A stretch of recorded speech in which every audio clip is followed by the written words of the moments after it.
Si vous vous êtes déjà interrogé sur les raisons pour lesquelles la vie semble emprunter un chemin que vous n'avez pas choisi, si vous avez déjà eu le sentiment que, malgré votre liberté de décision, quelque chose de plus grand semble orchestrer le tout de manière silencieuse, alors il faut que je vous confie quelque chose. Cette question m'a littéralement obsédé pendant des années.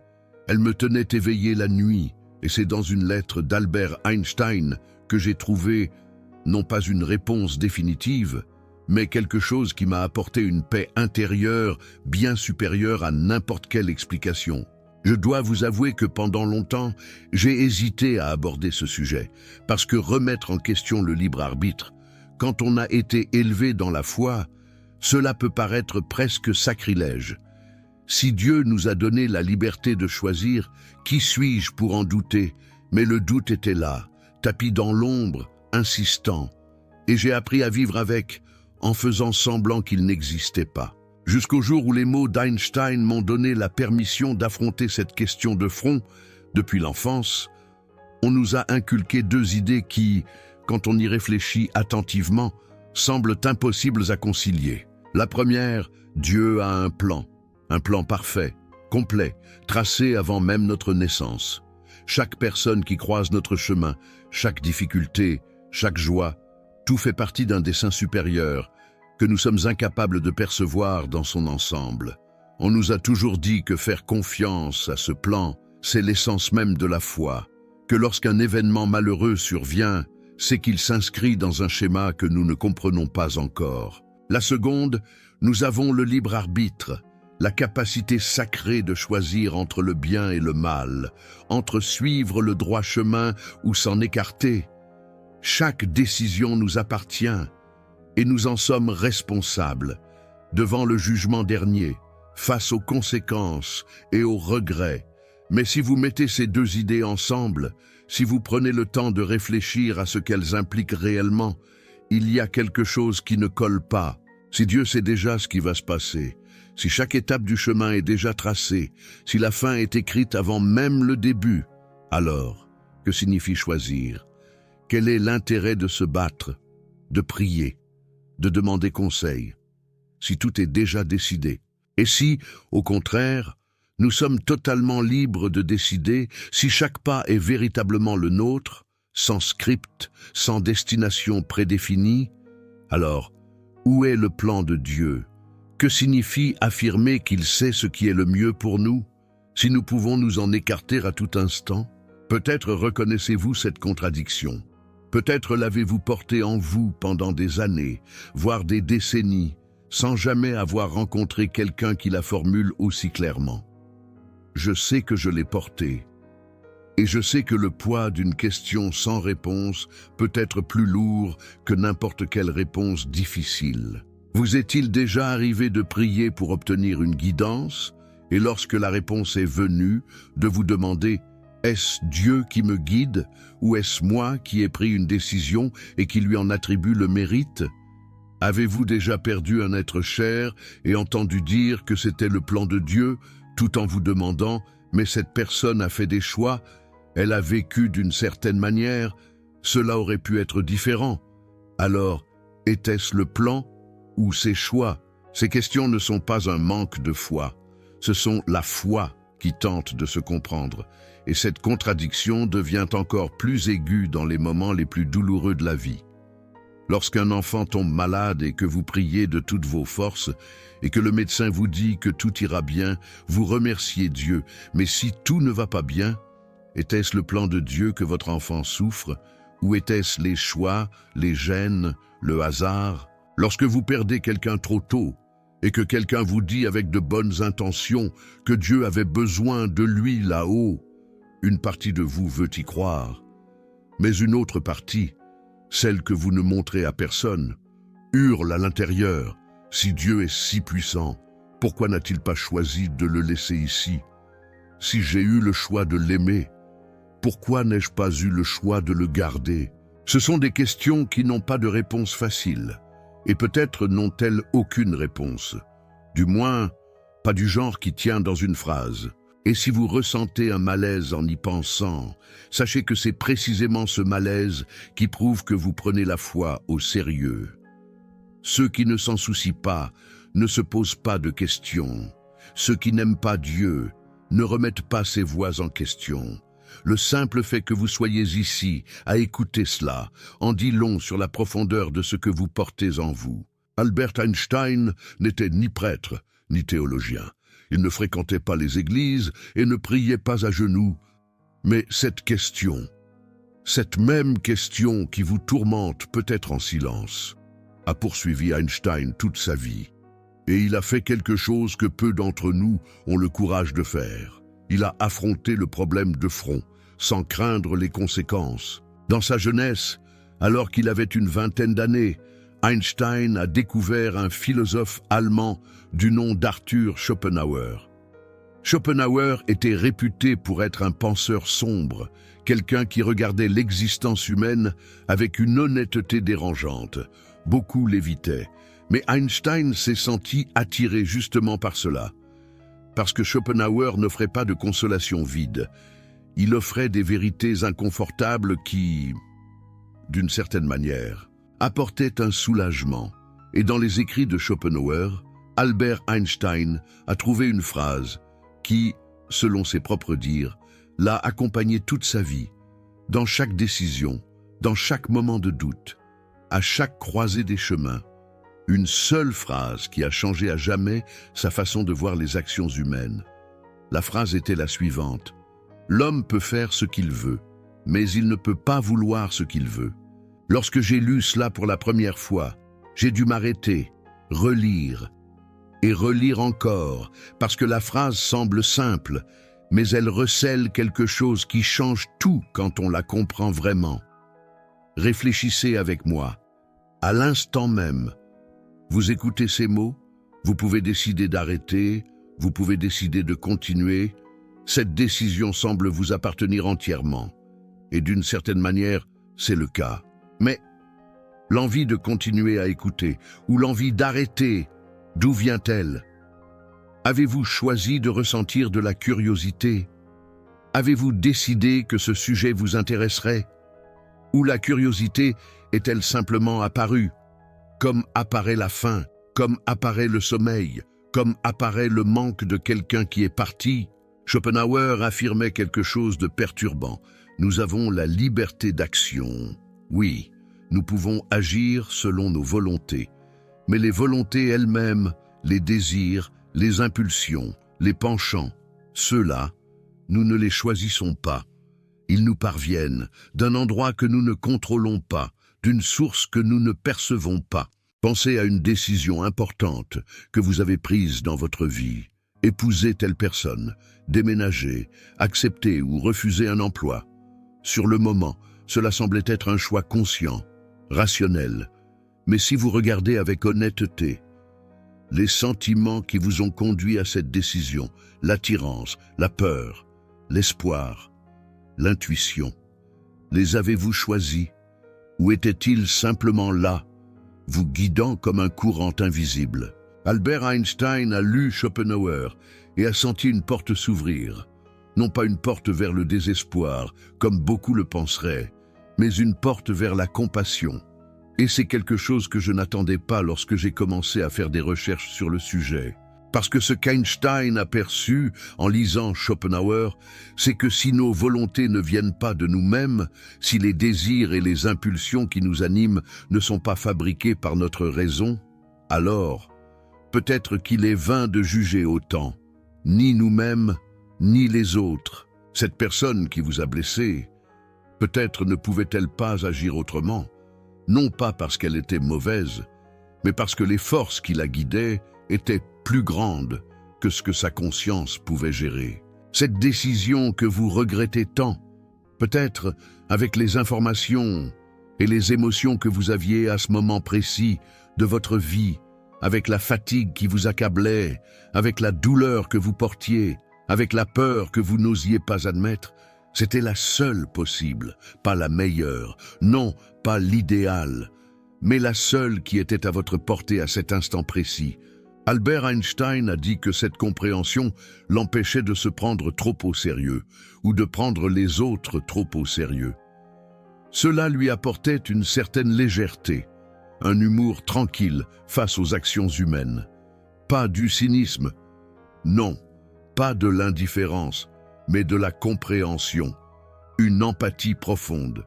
Et quand je pense au nombre de nuits que j'ai passées à me culpabiliser pour des choix que j'ai faits, à me demander pourquoi je n'avais pas été plus fort, pourquoi je n'avais pas résisté, pourquoi j'avais pris ce chemin et pas un autre, cette perspective d'Albert Einstein m'a fait respirer différemment. Non pas comme une excuse, non, pas comme une justification pour ne pas essayer de m'améliorer, mais comme de la compréhension, comme de la miséricorde envers moi-même. Et cette miséricorde que l'on distribue si facilement aux autres, mais que l'on se refuse à soi-même pendant toute une vie. Je me souviens de mon père dans ces dernières années. Il portait un regret qu'il n'a jamais surmonté, une décision qu'il avait prise quand il était jeune, un chemin qu'il avait choisi au lieu d'un autre, et qui, selon lui, avait tout changé. Il disait « Si j'avais fait différemment, tout aurait été mieux ». Il a passé des décennies à se punir pour un seul choix, mais après avoir lu Albert Einstein, j'ai commencé à me demander « Mon père avait-il vraiment le choix à ce moment-là, avec ce qu'il savait, avec ce qu'il ressentait, avec les pressions qu'il affrontait, avec les peurs qu'il portait sans les admettre? Aurait-il pu agir autrement? Ou était-ce la seule réponse que la vie lui permettait de donner? Je ne pourrais jamais lui dire ça. Mais si je le pouvais, je dirais « Père, peut-être n'as-tu pas fait le mauvais choix. Peut-être as-tu simplement été humain. » Si vous vous sentez mal à l'aise avec cette idée, sachez que c'est complètement normal. Moi aussi, je me suis senti ainsi. Quand on comprend que peut-être nos choix ne sont pas aussi nôtres qu'on le pensait, la première réaction est la peur. La peur de perdre le contrôle, la peur que rien n'ait de sens. La peur que tout ce pourquoi nous nous sommes battus, tout ce pourquoi nous avons prié, tout ce pourquoi nous nous sommes sacrifiés n'ait été qu'une illusion. Mais Albert Einstein ne s'est pas arrêté là. Et je vous en prie, ne vous arrêtez pas maintenant. Parce que ce qui va suivre est ce qui a transformé ma façon de voir cette question. En 1931, Albert Einstein a écrit quelque chose qui m'a fait regarder ma propre vie d'une façon que je n'avais jamais envisagée auparavant. Il a comparé l'être humain à la Lune. Il a dit que si la Lune avait conscience, si elle pouvait penser, sentir, réfléchir sur elle-même, elle serait absolument convaincue qu'elle voyage dans l'espace de sa propre volonté. Chaque courbe autour de la Terre, chaque orbite complétée, la Lune la ressentirait comme un choix personnel. Elle dirait « J'ai voulu aller à droite et j'y suis allé. J'ai décidé de compléter ce tour et je l'ai complété. Ceci est mon chemin et je l'ai choisi librement. » Mais nous, qui regardons de l'extérieur, nous savons que la Lune ne choisit rien. Elle est guidée par la gravité, une force invisible qui ne demande pas la permission, ne négocie pas, ne questionne pas. La Lune suit simplement son cours, et dans sa conscience hypothétique, elle interpréterait ce suivi comme de la liberté. Alors Albert Einstein a dit quelque chose qui m'a fait arrêter de lire et regarder par la fenêtre pendant un long moment. Un être doté d'une intelligence supérieure, observant les êtres humains, sourirait de notre illusion que nous agissons de notre propre volonté. J'ai eu besoin de plusieurs minutes après avoir lu cela, parce que j'ai réalisé que peut-être je suis la Lune, peut-être que toutes les décisions que j'ai prises dans la vie, celles dont je suis fier et celles dont j'ai honte, peut-être que toutes ont été guidées par une gravité que je n'ai jamais perçue, et ce que j'ai appelé choix.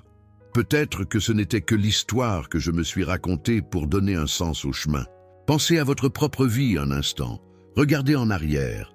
Voyez les moments qui vous ont paru être des coïncidences. Le jour où vous avez rencontré quelqu'un qui a tout changé. L'emploi que vous n'avez pas obtenu. et qui vous a mené vers un autre chemin, la porte qui s'est fermée et qui a ouvert une fenêtre dont vous ignoriez même l'existence. Sur le moment, chacune de ces choses vous a semblé être le fruit du hasard. Mais en regardant maintenant, de loin, n'avez-vous pas l'impression qu'il y avait un fil conducteur? N'avez-vous pas l'impression que quelque chose vous guidait, même quand vous pensiez être seul? Ma mère avait l'habitude de dire que la vie n'a de sens qu'en regardant en arrière, que l'on vit en regardant devant, sans rien voir, et ce n'est qu'en regardant en arrière que l'on voit le dessein.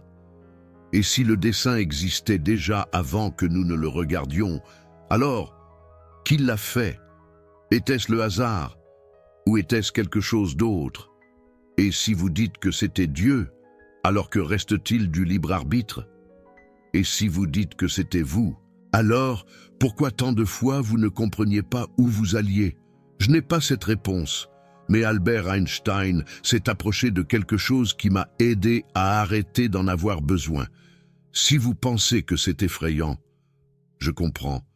Moi aussi, je l'ai pensé.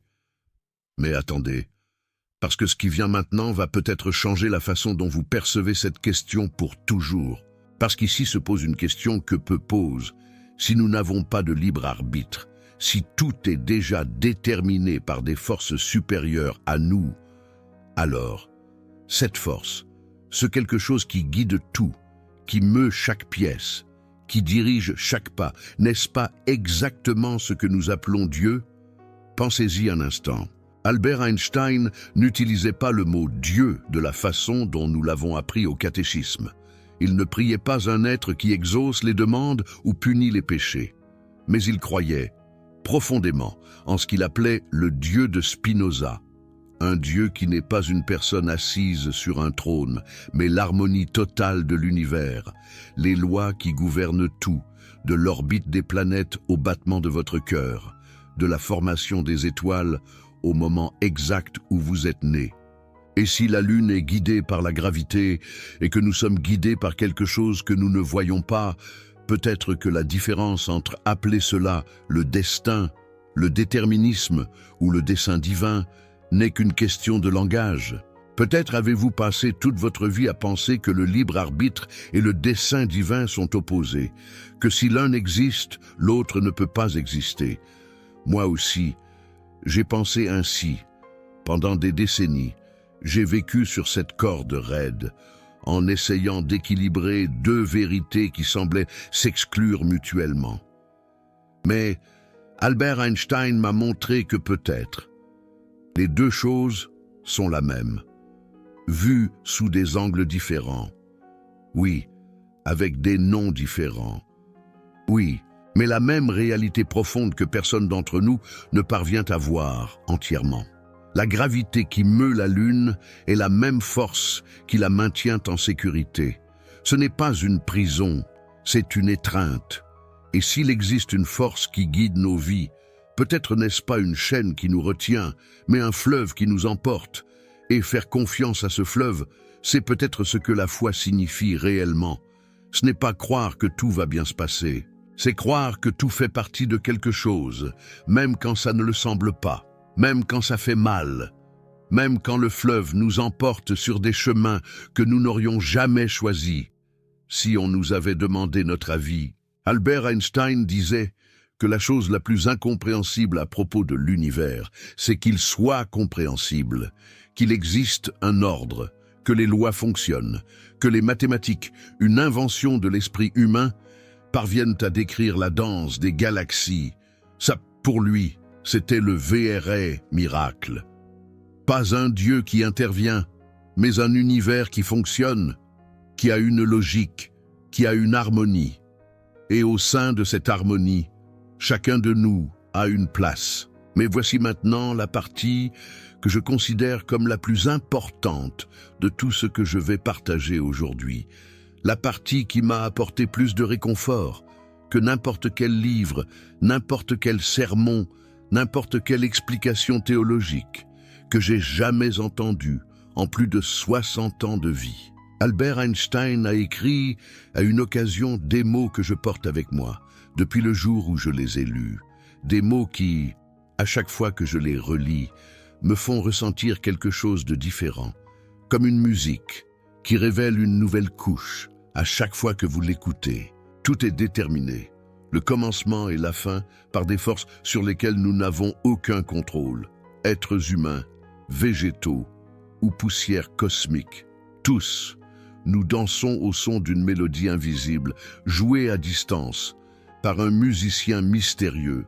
Un musicien mystérieux, Albert Einstein, le plus grand scientifique du XXe siècle, l'homme qui a percé les secrets du temps et de l'espace, qui a révolutionné tout ce que nous savions sur la réalité, a regardé la totalité de l'existence et a vu une mélodie, une danse, un musicien qui joue à distance. Cela ne sonne pas comme de la froideur, cela ne sonne pas comme une négation du sens, cela ne sonne pas comme la voix de quelqu'un qui a renoncé à trouver une signification.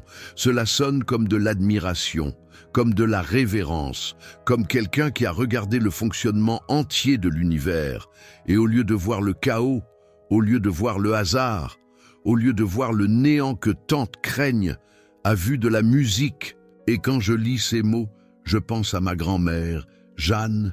Elle disait que Dieu, ou le dessein divin, déplace toutes les pièces du jeu d'échecs, et nous ne voyons le coup qu'une fois qu'il est passé, qu'il ne sert à rien de vouloir comprendre maintenant, parce que le maintenant n'est qu'un fragment, que la vie entière est une prière, et nous ne saurons ce que nous avons demandé, que lorsque nous aurons fini de prier. Ma grand-mère, Jeanne, n'a jamais lu Albert Einstein, n'a jamais entendu parler de Schopenhauer, n'a jamais su ce qu'était le déterminisme, ou le libre arbitre comme concept philosophique, mais à sa manière simple, avec son chapelet entre les doigts et une foi qui n'a jamais vacillé. Elle disait la même chose que le plus grand génie de la physique moderne, qu'il existe quelque chose de plus grand qui nous guide, que nous n'avons pas besoin de comprendre pour faire confiance, que la mélodie existe, même quand nous ne pouvons pas l'entendre. Peut-être que la sagesse n'a pas besoin de laboratoire, peut-être qu'elle a sa demeure, dans n'importe quel cœur qui s'ouvre à la question, avec suffisamment d'humilité, et c'est ici que les choses changent. Parce que quelqu'un pourrait lire tout cela et conclure, si nous n'avons pas de libre arbitre, si tout est déterminé, alors rien n'a d'importance. Aucun choix n'importe, aucun effort n'importe. Nous pouvons simplement nous asseoir et attendre que la vie arrive, puisque nous ne contrôlons rien.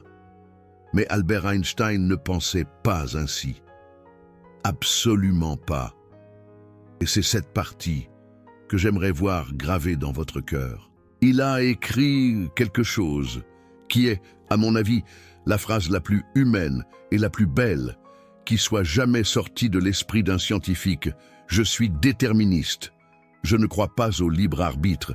Néanmoins, pratiquement, je suis obligé d'agir comme si la liberté de la volonté existait. Relisez ça, lentement.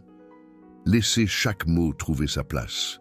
Albert Einstein savait, au fond de sa raison, avec toute la certitude que la science pouvait offrir, que tout est déterminé, que nous ne choisissons pas véritablement, que nous sommes guidés, comme la lune par la gravité, comme la marée par la force de l'océan, comme la graine qui ne décide pas si elle sera un arbre. Mais même en sachant cela, il vivait comme s'il était libre, prenait des décisions comme si elles comptaient, se battait pour la justice, pour la paix, pour la vérité, comme si ses actions avaient du poids, signait des manifestes pour la paix, alertait le monde sur le danger nucléaire, écrivait des lettres, consolant des étrangers qui avaient perdu leurs enfants, défendait la liberté avec une passion qui n'a de sens que si vous croyez que vos actions importent, pas parce qu'il était naïf, pas parce qu'il oubliait ce qu'il savait, mais parce qu'il a compris quelque chose que peu comprennent. Vivre comme si nous avions le choix est en soi un acte de beauté, de courage, de participation à cette danse invisible qui nous traverse. Quand je pense à ma propre vie, aux décisions que j'ai prises, à celles que je n'ai pas prises, au chemin que j'ai suivi en pensant choisir, et au chemin que j'ai évité en pensant résister. Cette phrase d'Albert Einstein me serre dans ses bras d'une manière que je ne sais pas expliquer, parce qu'elle me dit que je n'ai pas besoin de résoudre le paradoxe. Je n'ai pas besoin de décider si je suis libre ou non. Je n'ai pas besoin de choisir entre le dessein divin et ma propre volonté. Je peux vivre dans la contradiction, je peux porter la question sans qu'elle me détruise. Je peux prier en demandant de l'orientation et prendre mes décisions avec conviction. Je peux croire que Dieu me guide et vivre comme si chaque choix dépendait de moi, parce que peut-être que les deux choses sont vraies en même temps. Et peut-être que notre esprit humain n'a simplement pas assez de place pour embrasser les deux, sans qu'une pousse l'autre. Si vous êtes arrivé jusqu'ici, merci du fond du cœur. Je sais que ces thèmes ne sont pas faciles. Parfois, parler de destin, de libre arbitre, du dessein divin, peut sembler risqué, comme si nous marchions sur un terrain interdit. Cette chaîne existe parce que j'ai moi aussi eu besoin d'entendre ces réflexions. Et si quelque chose de ce qui a été dit vous a apporté un peu de réconfort, le Super Thanks est une façon de m'aider à continuer à apporter ces conversations, mais seulement si cela a du sens pour vous. Rien n'est obligatoire ici. Votre présence est déjà plus que suffisante. Vous savez ce qui est curieux? Albert Einstein rejetait l'idée d'un Dieu personnel, ne croyait pas en un être qui s'assoit sur un trône et décide qui souffre et qui prospère, mais appelait l'harmonie de l'univers quelque chose de sacré. Disait que le sentiment le plus profond qu'un être humain puisse éprouver est le sentiment du mystère, et que ce sentiment est à la racine de tout véritable art et de toute véritable science. Que celui qui ne parvient pas à le sentir, celui qui ne s'émerveille pas, celui qui ne s'étonne pas, est comme s'il était mort. Le mystère, pas la réponse, le mystère. Et peut-être que c'est exactement là que se trouve la paix que nous recherchons. Parce que quand nous passons la vie à chercher la réponse définitive, libre arbitre ou destin, dessein divin ou hasard, choix ou détermination, nous essayons d'éliminer le mystère, nous demandons à ce que la vie s'intègre dans une boîte, dans une formule, dans un verset qui résout tout. Mais la vie ne tient pas dans une boîte. Même Albert Einstein n'a pas réussi à la faire rentrer. Et il a essayé pendant 50 ans, avec les plus grandes équations jamais créées par l'esprit humain, avec une intelligence que le monde ne reverra peut-être pas avant des siècles. Et malgré tout, il n'y est pas parvenu. Ce qu'il a trouvé, à la fin, ce n'était pas une réponse. C'était une façon de cohabiter avec la question. Et ça, pour moi, ça vaut plus que n'importe quelle certitude. Albert Einstein a découvert que l'univers obéit à un ordre profond, beau et mystérieux, que nous en faisons partie, non pas comme de simples pions sans valeur, qui se déplacent sans but, mais comme les notes d'une mélodie que nous ne parvenons pas à entendre dans son intégralité. Chacun de nous est une note, petite, peut-être, brève, certainement, mais nécessaire pour que la musique existe. Sans vous, il y aurait un silence, là où il devrait y avoir du son, et le musicien mystérieux, celui qui jouait à distance, il vous a placé exactement là où vous deviez être. Si vous avez grandi en entendant que Dieu a un dessein, et en même temps que vous êtes libre de choisir, peut-être que les deux sont vrais, pas dans le sens logique que notre esprit veut imposer, pas dans le sens qui tiendrait dans un argument de débat, mais dans le sens profond que notre âme reconnaît, sans avoir besoin d'explication. Ce sens que vous ressentez dans votre poitrine, lorsque vous regardez un coucher de soleil et que vous savez, sans que personne n'ait besoin de vous le dire, qu'il existe quelque chose de plus grand là, qu'il existe une beauté que vous n'avez pas créée, que vous n'avez pas choisi de voir, mais qui vous a trouvé au moment exact où vous en aviez besoin. Je me souviens, lorsque j'ai lu pour la première fois tout cela sur Albert Einstein, sur le déterminisme, sur la lune et la gravité, sur le musicien mystérieux et la mélodie invisible, j'ai ressenti un mélange étrange.